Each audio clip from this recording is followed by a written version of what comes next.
the challenge of the Yukon. On King! On you husky! King, the swiftest and strongest of Eskimo lead dogs, blazes the trail through storm and snow for Sergeant Preston as he meets the challenge of the Yukon.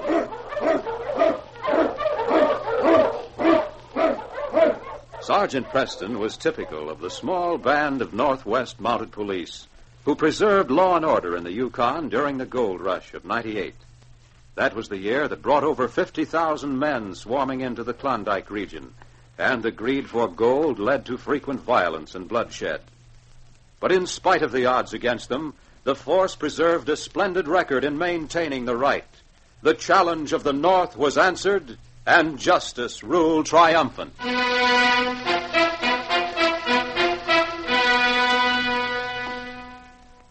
The Yukon wilderness bristled with countless small settlements, set up hurriedly by men who came to the country to get rich quick.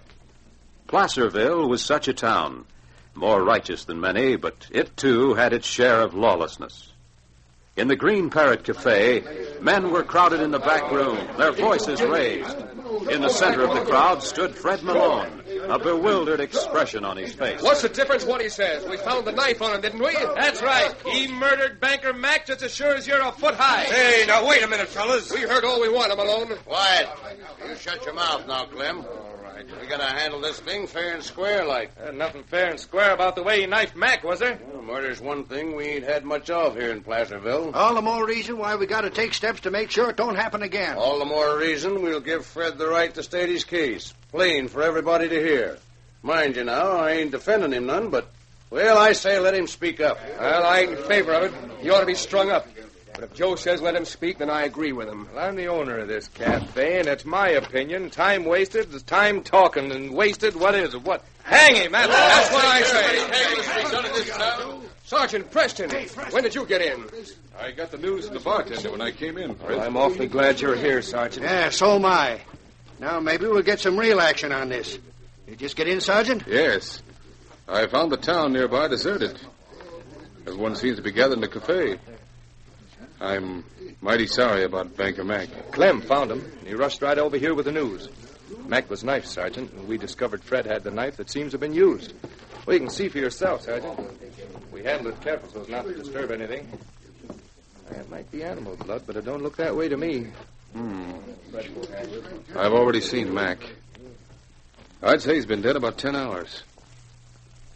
Where were you last night, Fred? I was right here. Right in this room playing cards with Sam and Mike. That's what you was doing the early part of the evening. What time did you leave here? Well, I don't remember what time it was. Where'd you go after you left? I don't remember that either. Listen, he don't remember. And I don't remember, I tell you. I came in here this morning and Clem had just brought in the news. Mike said that since the murder was done with a knife, everybody ought to be searched. That's how they got my knife.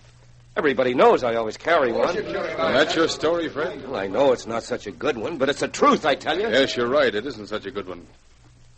I'll have to arrest you on suspicion of murder. Meanwhile, I want to do some investigating.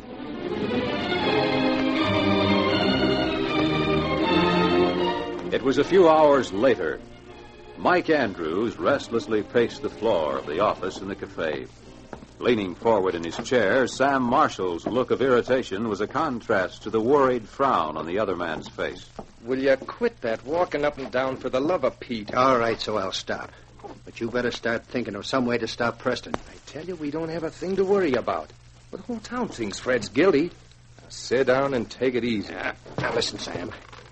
Maybe you think I'm crazy, but you ain't been up here as long as I have. So what? I'm making out. Everything's working just as I planned it. Now, Malone admitted he don't remember where he was. Everybody knows he was drinking, and everybody knows he was burned up when Mac told him he wouldn't lend him the money he wanted. That's not what I'm talking about. You don't know this Mountie. Mounties are human. All they want somebody to pin the crime on. Now, let him hang Fred. Then all You heard what he said. He only arrested him on suspicion of murder. He didn't arrest him for murder. And what's more, he said he was going to do some investigating. I'm telling you, Preston's one man that's never been fooled. Forget it. There's a first time for everything. This is perfect. Yeah, but I've heard a lot of fellas talk the same way. The ones that didn't swing are looking out from behind bars right now. See, on your account that I got into this thing, you and that rich strike of yours. You'll get every dollar out of it you put in. Well, Mike, there's no reason for us to have an argument over this. I didn't mean anything. You just leave all the details to me. I took care of drugging Fred, didn't I? Oh, I'm not arguing. I'm just telling you that where Mounties are concerned, you have to be sure. If I'd have known Preston was due in town... Wait a minute. Huh? I got an idea. It better be a good one. Look, folks are mighty excited about this. Now, maybe if we could persuade them like Preston was delaying justice, and that if the people that take the law in their hands, it might be a good way to prevent any more crime. What do you mean? Ever see a lynch mob? A lynch? Yeah, sure. You think... Say, maybe that's it. Maybe nothing. That is it. Well, with Malone strung up, everybody will be satisfied. And if the people do it, nobody can go back on us. Yes, sir, that's it. I'll give you credit, Sam. You sure know how to use your head. That's a good thing one of us does. Now, you get busy stirring everybody up. While Sergeant Preston's busy investigating, we'll have our own private hanging. The two men stirred up the townsmen, and soon an angry crowd stormed the jail in Placerville, a small building that before had held miscellaneous Indian and white prisoners for minor offenses. In Preston's absence, the men overpowered the guard and soon marched Fred Malone out. All right, we mean business, Fred. So just keep stepping. No, you're hanging the wrong man. I tell you, I didn't have anything to do with killing Everybody heard you arguing with him, saying he'd be sorry he didn't stake here. But I didn't mean... No matter what you meant. It's cool. Let's get this over with before it starts snowing. Gotta get a rope to tie his hands. Looks like this is my only chance, and I'm taking it. Hey, look out. He's getting away. After him. Come on. Wait till Preston hears this.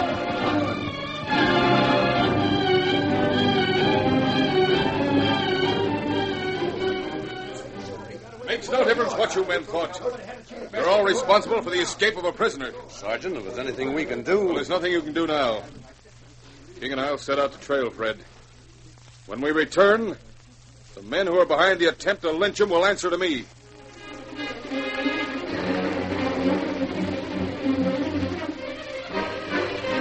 On the trail north of Placerville, King ran ahead of Sergeant Preston's pack. As the Mounties' sled covered the miles, a heavy snow began to fall. But the great dog never hesitated. On, King! On, you husky! Sweeping away from the trail, the wind had driven the snow into solid banks. But the sled tracks covered a level, evenly blanketed stretch skirting the frozen river. Suddenly, the great dog King stopped. Ho, you huskies! Ho! What is it, King? He's turning back. I wonder... King, somebody back there. I'll have to keep going. Keep going. This snow.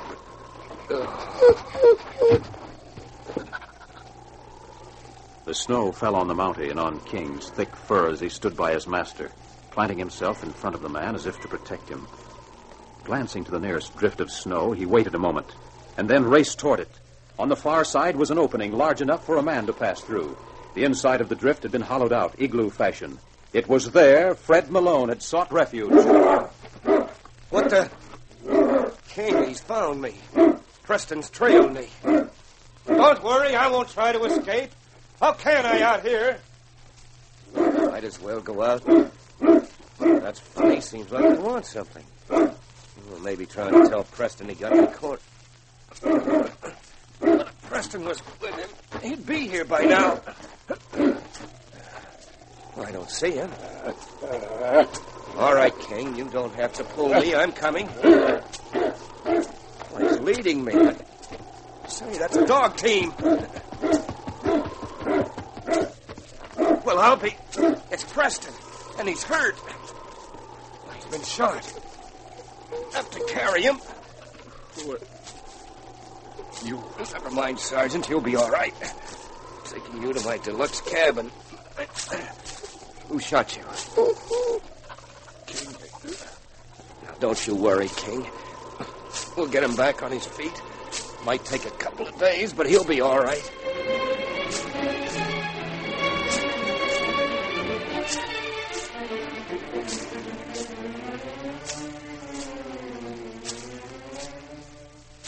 How long have I been here, Fred? 2 days, Sergeant. How do you feel? Oh, fine. When I first saw you on the trail, I thought you'd tried to kill me. I owe you an apology. If you were the man who fired that shot, King would be growling at you this minute. He warned me, you see, but I didn't realize the danger in time. Someone else wanted me dead. Yeah, but who? Probably the same man who wanted Banker Mac dead. Then you believe I didn't do it? Your saving my life proves that to me. Fred, listen to me. We'll go back to town. I'm still a little weak, but I'll ride in the sled. For the sake of appearances, I'll have to put you in jail. But with your help, we'll bait the trap for a murderer.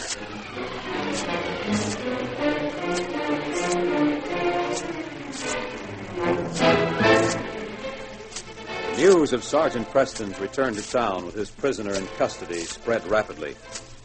With it, another story spread. A story that did more to upset the easy complacency that had settled on Sam Marshall than the appearance of the Mountie whom the cafe owner believed was dead. Early darkness settled over Placerville as Sam and Mike Andrews left the Green Parrott. Sure, I told you he was dead. I shot him all right, but he's jinxed. Jinx. Pretty healthy-looking jinx. You're as good as handling a gun as you are everything else. You must have missed him. He fell, I tell you. I saw it. How'll we get into Mac's cabin? Slip in through the back door. Know the place by heart. Once I get to the desk, it'll be easy. I sure hope so. Cut through here. Right. One good thing, the place is dark. You don't think he might have kept that ledger Malone was talking about at the bank, do you? Yeah, he kept all his personal business separate from the bank's. Here.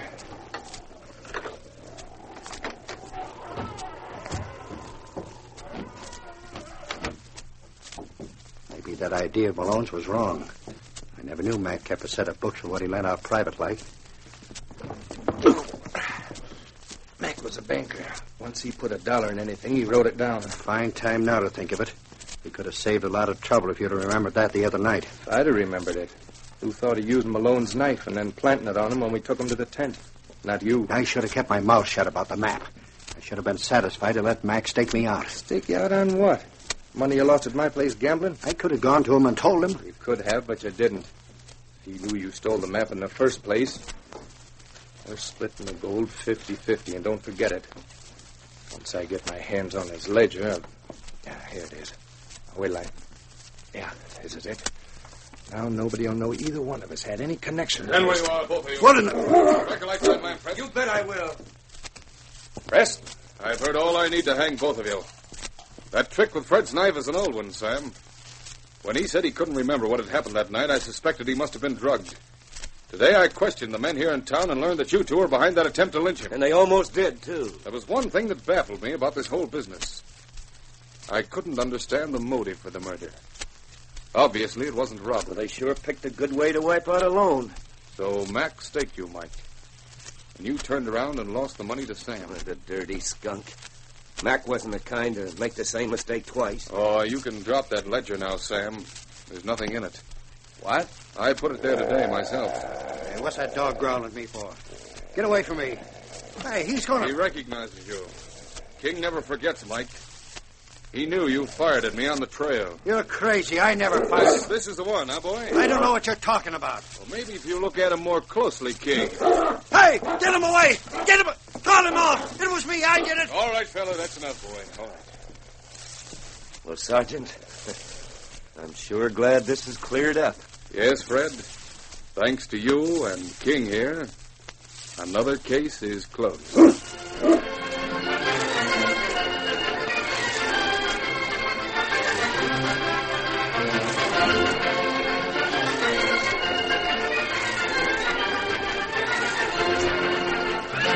Challenge of the Yukon, a copyrighted feature of the Challenge of the Yukon Incorporated, brought to you every week at the same time, originated in the studios of WXYZ Detroit.